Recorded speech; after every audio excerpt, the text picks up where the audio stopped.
Nashville. In a flash of New Year's optimism, you write a hopeful essay, and since you're all in for hope, you invest in 3 pounds of collard greens and the thickest pork chops at the store, plus a pile of black-eyed peas, for a special supper on New Year's Day.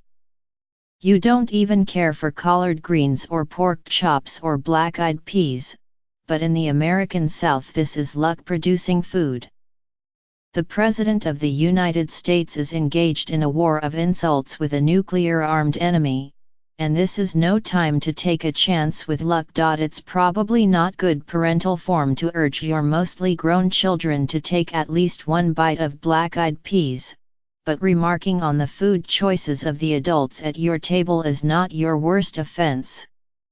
Your real mistake is hubris. In retrospect, the crowing tweet "when everything turns out okay next year, you can thank this Alabama girl, who is not messing around with luck" was definitely a bad idea. And the Instagram video of collards simmering on the stove was nothing less than a gauntlet toss to fate. You are about to learn the cost of hubris, for the same universe that brought the tweeter-in-chief to office clearly does not stand down in the face of a black-eyed pea. But on New Year's Day the extent of your transgressions is not yet clear. After supper, you chalk up the churning in your stomach to the pork chops and the burning in your eyes to the New Year's Eve party that lasted till 2 a.m. and the aching in your joints to all the dancing you did in uncomfortable shoes. The pounding headache is of course only a matter of last night's champagne. But much later, after you've thrown all your covers to the floor, though it is barely 55 degrees in your poorly insulated bedroom on this night of the polar vortex, a new thought comes to you in the heaving dark.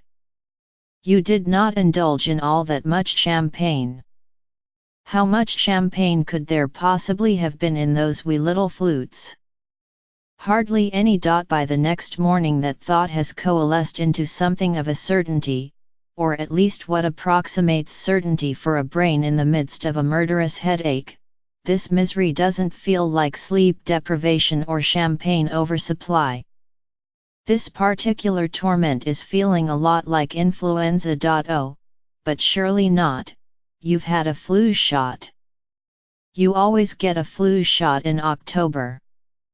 You've skipped the flu shot only one time, and that was the October you were newly pregnant and your obstetrician recommended waiting till later in the season to get it. Later in the season you didn't need a flu shot because by later in the season you'd already had the flu, a ghastly affliction that involved a midnight visit to the emergency room. Oh, bless you, you're pregnant, the nurse had said, looking at your chart. And that poor little baby's just a cooking in there. Any illness that can be confused for a hangover is definitely not an E.R. level illness, you tell yourself. This is only a little 24-hour virus.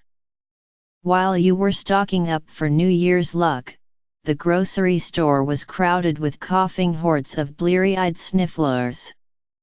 How surprising is it, really, that you picked up a little bug, still in your bathrobe? You set up camp in your late mother's power recliner, where you can be both erect and recumbent, and where it is possible to make the footrest pop out and the headrest lean back without exerting any physical effort. Definitely your head needs to rest, or you will have to hold it in your own hands. You open your laptop, log into your work email, and peck out a message with your eyes closed. A moment later you get a ding from your new colleague. Can I call you?